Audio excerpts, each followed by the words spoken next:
پہچاننے کی نظر کب مفقود ہو جاتی ہے انسانوں سے، کب آپ حقائق کو نہیں پہچان پاتے، کب سمجھ میں نہیں آتا؟ جب کوئی تعصبات کے، خواہشات کے پردے آپ کے آگے آئے ہوئے ہوتے ہیں۔ تو فتنہ دجال میں ایک فتنہ تو یہی ہے نا کہ اس کے پاس اتنا کچھ ہوگا کہ لوگ اس سے اتنے مروب ہو جائیں گے۔ آج بھی تو کیا ہوتا ہے، جس کے پاس چند ایک چیزیں کچھ ہوں تو ہم مروب ہو جاتے ہیں۔ جب مروب ہوتے ہیں تو ہمیں اس کی غلطی بھی غلطی نظر نہیں آتی، اس کی غلطیوں کو بھی ہم اپریشیٹ کرنے لگتے ہیں۔ یہی ظاہر نگاہ ہونا ہے۔ پھر دجال کی جنت اور جہنم ہوگی، یعنی جیسے وہ ٹھنڈا پانی اور جلانے والی آگ اس کے ساتھ ساتھ ہوگی۔ آپ صلی اللہ علیہ وسلم نے فرمایا پھر دجال نکلے گا، اس کے ساتھ ایک نہر اور ایک آگ ہوگی، جو شخص اس کی آگ میں داخل ہوا اس کے لیے اجر و ثواب واجب ہو گیا اور اس کے گناہ معاف کر دیے گئے، اور جو شخص اس کی نہر میں داخل ہوا اس پہ گناہ لاد دیے گئے اور اس کا اجر مٹا دیا گیا۔ اس سے پہلے اگر اس نے کوئی نیک کام کیے بھی تھے تو ختم ہو جائیں گے۔ دجال سے بچنے کے لیے لوگ پہاڑوں پہ چلے جائیں گے۔ ام شریک کہنے لگی یا رسول اللہ اس دن اہل عرب کہاں ہوں گے؟ فرمایا اس دن وہ بہت کم ہوں گے۔ دجال کن لوگوں کا پسندیدہ لیڈر ہوگا؟ آپ صلی اللہ علیہ وسلم نے فرمایا اصفہان یعنی اصفہان کے 70,000 یہودی دجال کی پیروی کریں گے، جن پر سیاہ چوغے ہوں گے، وہ اس کو اپنا سردار مان لیں گے۔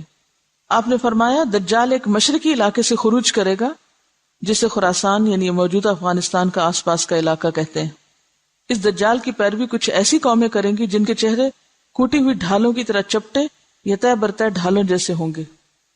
ڈھال کبھی دیکھیے، شیلڈ جو ہوتی ابری بھی ہوتی ہے نا، ذرا ڈیزائن بھی ہوتے ہیں بعض اوقات اس میں، تو اگر کوٹ دیا جائے اس کو تو کیا ہوتا ہے، چپٹے اسٹریٹ ہو جائے، ڈیزائن جو ہے وہ بیٹھ جاتے ہیں۔ تو آپ نے کیا فرمایا کہ دجال کی پیروی ایسی قومیں کریں گی جن کے چہرے کوٹی ہوئی ڈھالوں کی طرح چپٹے ہوں گے۔ دجال بیت اللہ اور بیت المقدس میں داخل نہیں ہو سکتا۔ حضرت انس بن مالک سے روایت ہے اللہ کے رسول صلی اللہ علیہ وسلم نے فرمایا مکہ اور مدینہ کے سوا ہر شہر کو دجال روندے گا، کوئی شہر نہیں بچے گا۔ مکہ اور مدینہ کے آس پاس فرشتے یعنی گارڈ کر رہے ہوں گے اس کو، اور وہ داخل نہ ہو سکے گا۔ مدینہ کی زمین 3 مرتبہ کانپے گی دجال کے خروج کے بعد، جس سے ایک ایک کافر منافق اللہ تعالیٰ وہاں سے نکال کے باہر پھینک دے گا، یعنی پھر وہ سب بھاگ جائیں گے، مدینہ سے ہی بھاگ جائیں گے، اور باہر جا کے پھر ظاہر ہے دجال کے فتنے کا شکار ہوں گے۔ اللہ کے رسول صلی اللہ علیہ وسلم نے فرمایا دجال مرقنات مدینہ کے قریب ایک وادی ہے، اس کی دلدلی زمین پر پڑاؤ کرے گا تو سب سے زیادہ عورتیں اس کی طرف نکلیں گی، یہاں تک کہ آدمی اپنی بیوی، ماں، بہن، بیٹی، چچی، پھپھی وغیرہ کے پاس جائے گا اور انہیں رسیوں سے باندھے گا کہ مبادہ وہ دجال سے نہ جا ملیں۔ ضعیف الاعتقاد ہوتی ہے نا عورتیں۔ دجال خدائی کا دعویٰ کرے گا، اسی لیے پیچھے والی حدیثوں میں آتا ہے کہ رب کانا نہیں، رب ایسا نہیں، رب ایسا نہیں۔ دجال اور اس کا لشکر ہلاک ہو جائے گا۔ آپ صلی اللہ علیہ وسلم نے فرمایا تم مسلمان اہل عرب سے لڑو گے، اللہ تعالیٰ تمہیں فتح سے نوازیں گے، پھر تم فارس ایران سے لڑو گے، اللہ تعالیٰ تمہیں فتح عطا فرمائیں گے، پھر اہل روم سے لڑو گے، اللہ تعالیٰ تمہیں فتح عطا کریں گے۔ حضرت عمر کے زمانے میں مکمل ہو گیا تھا۔ پھر تم دجال سے لڑو گے، اللہ تعالیٰ تمہیں اس پر بھی فتح عطا فرمائیں گے۔ اللہ کے رسول صلی اللہ علیہ وسلم نے فرمایا معراج کی رات میری ملاقات حضرت ابراہیم، موسیٰ اور عیسیٰ علیہ السلام سے ہوئی تو قیامت کی بات چل نکلی۔ سب نے حضرت ابراہیم کی طرف معاملہ کر دیا تو انہوں نے کہا مجھے اس کا علم نہیں۔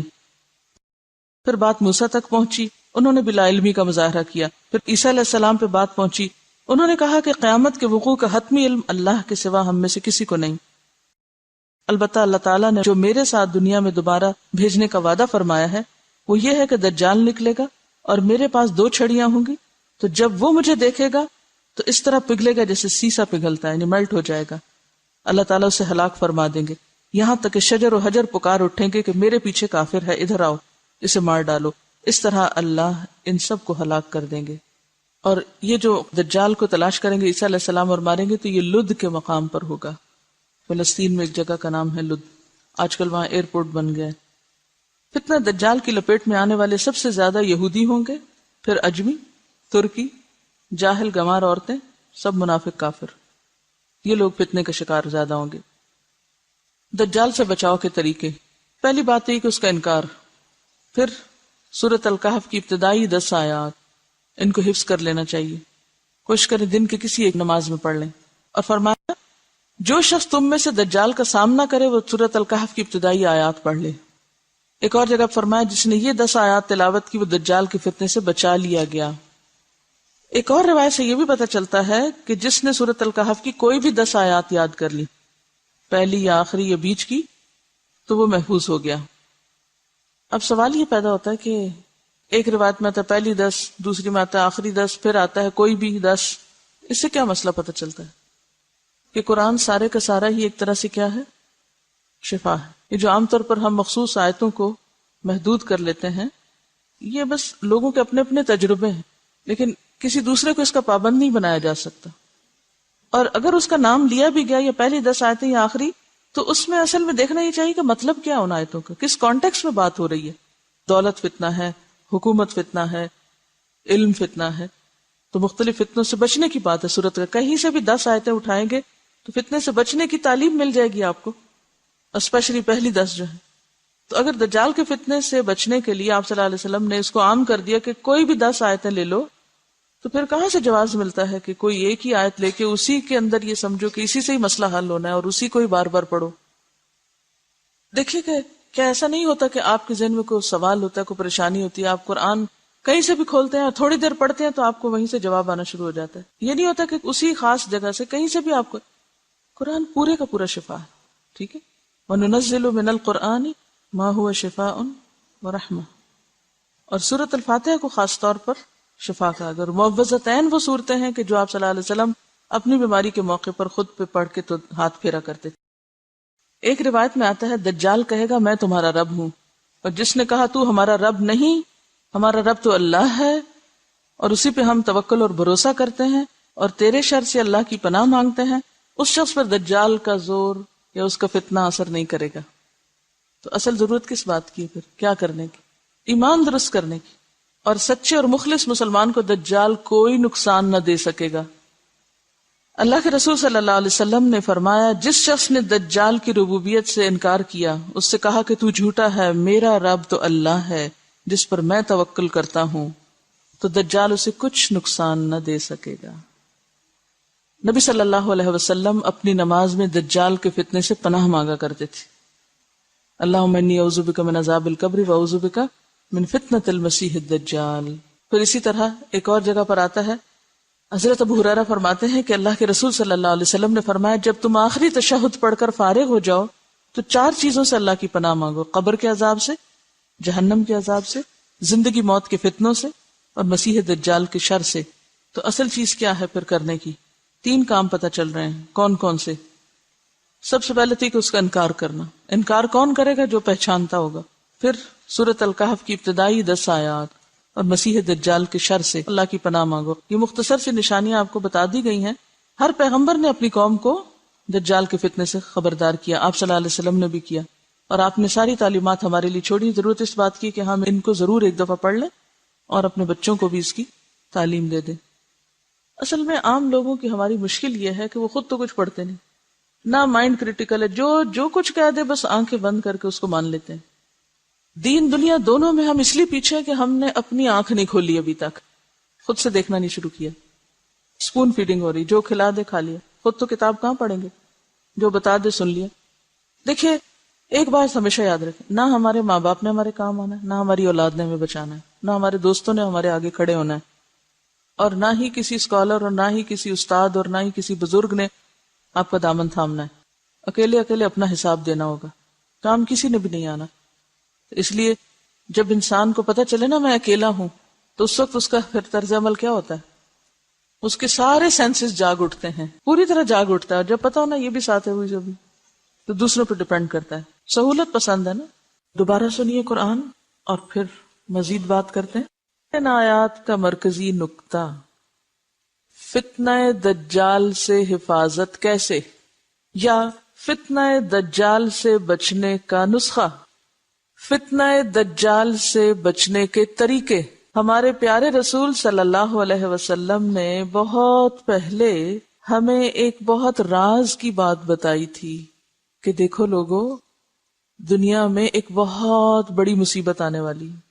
جن کو تو علم ہے کہ دجال کیا چیز ہے، وہ تو اس سے بچنے کے لیے ان آیات کو بس یوں پکڑ لیں گے۔ اچھا یہ بچانے والی آیتیں، کوئی جنتر منتر نہیں دیا جا رہا، اس میں وہ نسخہ بتایا جا رہا ہے، وہ طریقے بتائے جا رہے ہیں۔ یہ کر لو گے تو دجال سے بچ جاؤ گے. دجال تو ایمان کا دشمن ہے، اس کے سامنے ایمان بچانا مشکل ہوگا. ٹھیک ہے. اب ہم میں سے کچھ لوگ نسخہ لے کے ڈاکٹر کا تو کیا کرتے ہیں، وہ پانی کی بوتل میں ڈال کے اس کو ہلا جلا کے پی لیتے ہیں. ہم نے قرآن کے نسخوں کو تعویذ سمجھا ہے. اور ایسی آیات کو کس طرح لیتے ہیں، یہ آیت فلاں بیماری سے بچانے والی ہے، یہ آیت فلاں کام نکلوانے والی ہے، لہٰذا کیا کرو 1000 دفعہ یہ آیت پڑھ لو. کیا آپ صلی اللہ علیہ وسلم کے قول کا مطلب یہی تھا کہ یہ 10 آیتیں رٹ کے 1000 دفعہ پڑھ لیا کرو، دجال تمہیں کچھ نہیں کہے گا؟ اس طرح کرنا ہوگا ہمیں. پھر کیا کرنا ہوگا؟ جو یہ آیتیں بتا رہی ہیں وہ کرنا ہوگا. ٹھیک ہے. اب آپ دیکھیے کیا کیا آ رہا ہے اس میں جو ہمیں کرنے کی ضرورت ہے.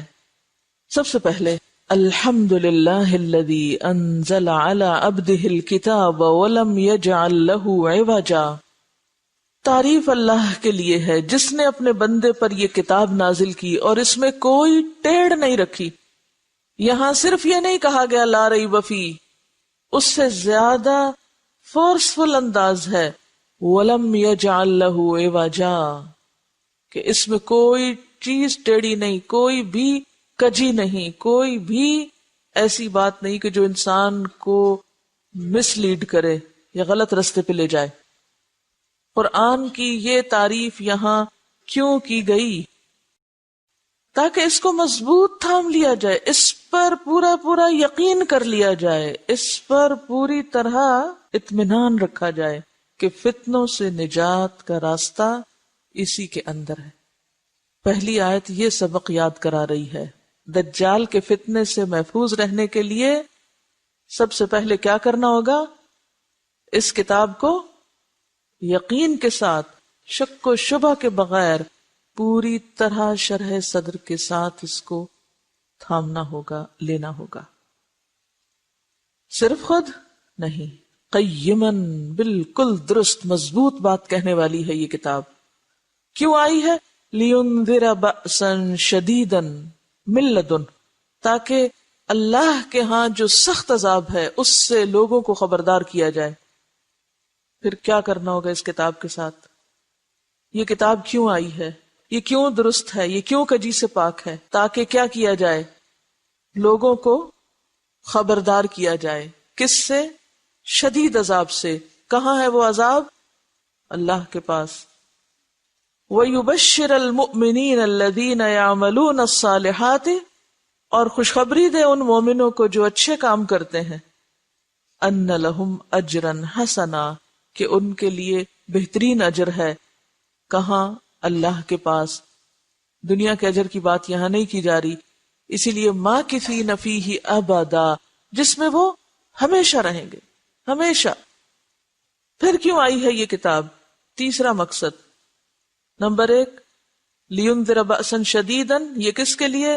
پوری انسانیت کے لیے. دوسری بات خوشخبری کس کے لیے؟ اہل ایمان کے لیے. تیسری بات پھر خبردار کرنا کس کو؟ وَيُنذِرَ الَّذِينَ قَالُوا اتَّخَذَ اللَّهُ وَلَدًا، خبردار کرے ان لوگوں کو جنہوں نے کہا کہ اللہ نے ایک بیٹا بنا لیا ہے.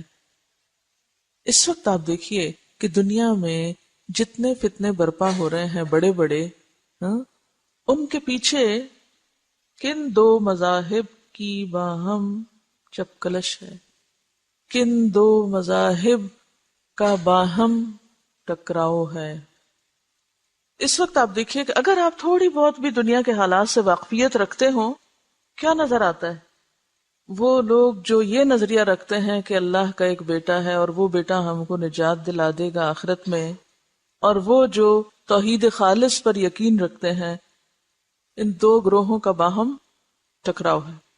یہ جو بظاہر چیزیں نظر آتی ہیں، یا بظاہر 2 ملکوں اور 2 علاقوں اور 2 طرح کے لوگوں کی باہم ایک ٹکراؤ ہے، یہ صرف 2 گروہ نہیں ہیں، یہ 2 نظریے ہیں.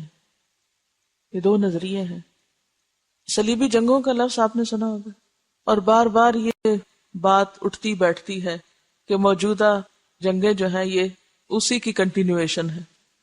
تو جو انسانیت اپنے آخری دور میں بڑھ رہی ہے تو ٹکراؤ ان دو کے درمیان ہی نظر آتا ہے بیسیکلی. اس ٹکراؤ کو ختم کرنے کے لیے کیا نسخہ دیا جا رہا ہے؟ اٹھ کے لڑو، خبردار کرو، میسج کنوے کرو. آپ دیکھیے، سب سے پہلے پوری انسانیت کے لیے پیغام ہے اس قرآن میں. نمبر 2، ماننے والوں کے لیے خوشخبری ہے. نمبر 3، ينذر الذين قالوا اتخذ الله ولدا. خاص طور پر کہاں فوکس کرنے کی ضرورت ہے، کس سیکٹر میں غلط فہمی دور کرنے کی ضرورت ہے، کن کو انذار کرنے کی ضرورت ہے؟ جو یہ سمجھتے ہیں کہ اللہ نے بیٹا بنا رکھا ہے، نعوذ باللہ. ما لهم به من علم. ان کی یہ بات کسی دلیل پر مبنی نہیں، انہیں اس بات کا علم نہیں ہے. تو جس کے پاس علم نہ ہو اس کا علاج کیا ہے؟ کو بتایا جائے دلائل کے ساتھ. اور ان میں جو انصاف پسند لوگ ہیں ان کے سامنے جب علم آتا ہے تو وہ کیا کر رہے ہیں؟ مان بھی رہے ہیں، قبول بھی کر رہے ہیں. وَلَا لِآبَائِهِمْ. وہ اندھادھند آبا و اجداد کی پیروی میں یہ عقیدہ رکھے ہوئے ہیں، حالانکہ ان کے آبا و اجداد کے پاس بھی علم نہیں تھا. بہت سے لوگ آبا و اجداد کی تقلید کیوں کرتے ہیں، ان کی پیروی کیوں کرتے ہیں؟ کیا سوچ کے؟ وہ بڑے تھے، بزرگ تھے. تو کسی کا بڑا ہونا اس کی پیروی کرنے کے لیے کافی نہیں، جب تک کہ اس کے پاس کیا نہ ہو؟ علم نہ ہو. کیا یہ اہل کتاب نہیں تھے پھر بھی علم نہیں تھا؟ یہ تو اہل کتاب تھے، پھر کیوں علم نہیں تھا؟ اللہ تعالیٰ فرماتے ہیں ان کے پاس علم نہیں، اس لیے یہ نظریہ رکھے ہوئے ہیں. ما لهم به من علم ولا لآبائهم. دوسری طرف قرآن ان کو اہل کتاب کہتا ہے نا، پیپل آف دا بک، کتاب والے ہیں. کتاب بھی ہے، پڑھے لکھے بھی ہیں، پھر بھی علم نہیں. وہ کیوں؟ بنیادی طور پر جو بگاڑ ان کے اندر آیا ہے وہ ان کی ناسمجھی کی وجہ سے آیا ہے. بعض اوقات لوگوں کے پاس علم ہوتا ہے لیکن پھر بھی وہ ناسمجھ ہوتے ہیں نا. اچھا، یہ کیا چیز ہوتی ہے؟ یہ کیا چیز ہوتی ہے کہ دلائل ہوتے بھی ہیں، علم ہوتا بھی ہے، پھر بھی لا علم ہوتے ہیں، پڑھ کے بھی ان پڑھ ہوتے ہیں، سمجھ کر بھی نہ سمجھ ہوتے ہیں، جان کر بھی انجان ہوتے ہیں. اصل میں ہوتا پتہ کیا ہے؟ انسان جس گھر میں پیدا ہو جاتا ہے نا، ہم سب کا یہی حال ہے، جہاں ہم پیدا ہو گئے، جس ماحول میں آنکھ کھولی، جس طرح اور لوگ سوچتے ہیں، جیسے اور لوگ چیزوں کو دیکھتے ہیں، ہم بھی کیا کرتے ہیں؟ چیزوں کو اسی نظر سے دیکھنے لگتے. عموماً خاندانوں میں جو عداوتیں، نفرتیں، دشمنیاں وغیرہ ہوتی ہیں تو اس کی کیا وجہ ہوتی ہے؟ ماں باپ دل میں ڈال دیتے ہیں یہ تمہاری پھوپھی نہیں اچھی، وہ تمہاری خالہ نہیں اچھی، وہ فلانا ایسا. بچے سوچتے ہیں؟ نہیں سوچتے. وہ کس کو لے لیتے؟ وہ اسی کو لے لیتے. اچھا، جب بڑے ہوتے ہیں اب لاکھ سمجھاؤ وہ اچھی ہیں، وہ کیا کریں گے؟ نہیں، وہ نہیں اچھی، میری اماں نے بتایا تھا وہ نہیں اچھی. اور پھر ان کے اوپر ایسا خول چڑھ جاتا ہے کہ جس کی وجہ سے وہ تعصب کا شکار ہو جاتے ہیں.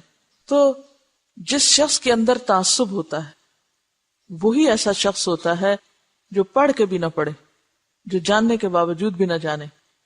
آپ صلی اللہ علیہ وسلم کا انکار اور آپ کی تعلیمات کا انکار کیا اس بنا پر تھا کہ ان کو پتہ نہیں تھا؟ قرآن کہتا ہے یعرفونہ کما یعرفون ابناءہم. پہچان ہے لیکن تعصب ہے. تو اللہ تعالیٰ کیا فرما رہے ہیں کہ ان کے علماء تو تعصب کا شکار ہے، اور عوام بیچارے ومنہم امیون لا یعلمون الکتاب، ان کے پاس واقعی علم نہیں. تو میجورٹی بغیر علم کے صرف آباء و اجداد کی، بڑوں کی، علماء کی، اکابر کی تقلید میں اندھی چلی جاتی ہے. یہ ہر جگہ ہوتا ہے، یہ صرف وہاں نہیں، ہمارے ہاں بھی یہی کچھ ہے. وہ کہتے ہیں ہمارے ماں باپ کو سمجھ نہیں تھی، ہمارے بزرگوں کو سمجھ نہیں تھی، ہمارے علماء کو سمجھ نہیں تھی. ان باتوں کا سہارا لے کر عموماً انسان حق سے ہٹ جاتا ہے، صحیح رستہ چھوڑ دیتا ہے. بہرحال اللہ تعالیٰ فرما رہے ہیں ما لہم بہ من علم ولا لآبائہم. یہ اور ان کے آباء و اجداد علم پر مبنی بات نہیں کر رہے، محض خواہشات پر مبنی، تعصبات پر مبنی بات کیے چلے جا رہے ہیں.